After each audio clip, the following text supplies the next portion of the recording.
Member for Hughes. Thank you very much, Deputy Speaker. I note that the member for Fraser started with a quote from Mark Twain. Mark Twain, of course, had a number of quotes. He also had one that said, "It is better to keep your mouth closed and let people think you're a fool than to open it and remove all doubt."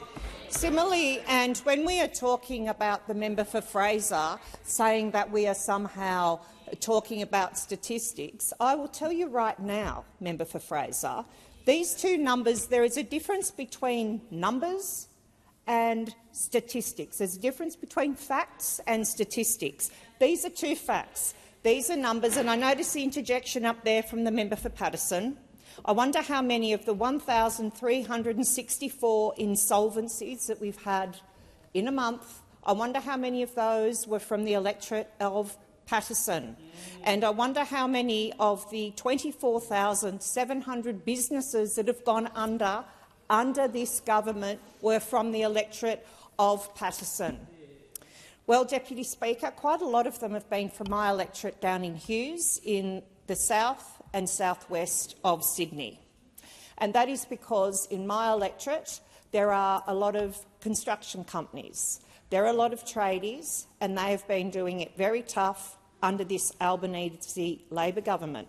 This government that talks about its bold, ambitious plan to build 1.2 million houses, but underlying that, they have not provided any avenue. They have not come in. I've not heard one member on that side talk about how they are going to get more roofers, more tilers, more electricians, more plumbers, more bricklayers. Because fee-free TAFE, I hear that the member for Eden-Monaro, fee-free TAFE member for Eden-Monaro does not even go partly towards addressing the massive skills shortages that we have in the construction trade.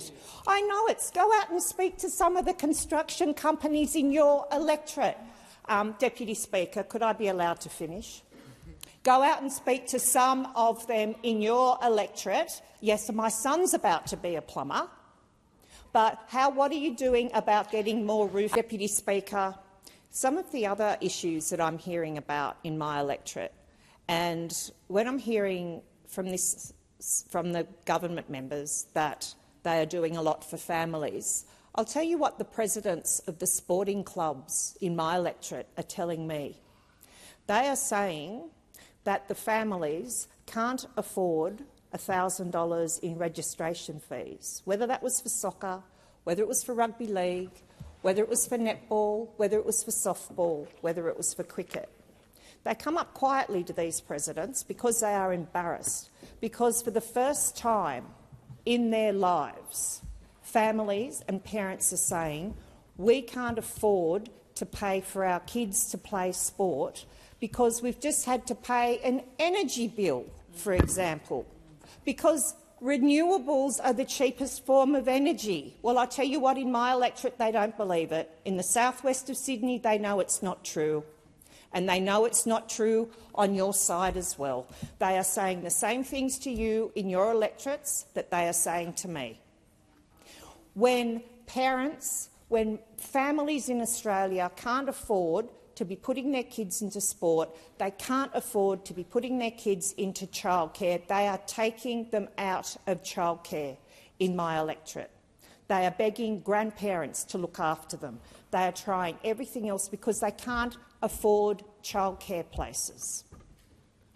So, Deputy Speaker, when I hear this and we talk about, I hear members on this side talking about statistics, it's simply not true that we are just talking about statistics. We are talking about real people, we're talking about real families, and we are talking about a Labor government here that is the worst this country has ever seen. Not just the worst Labor government, the worst government, full stop. We must get this country back on track under a Dutton-led government, Deputy Speaker. Authorised anywhere, Liberal Party, Sutherland.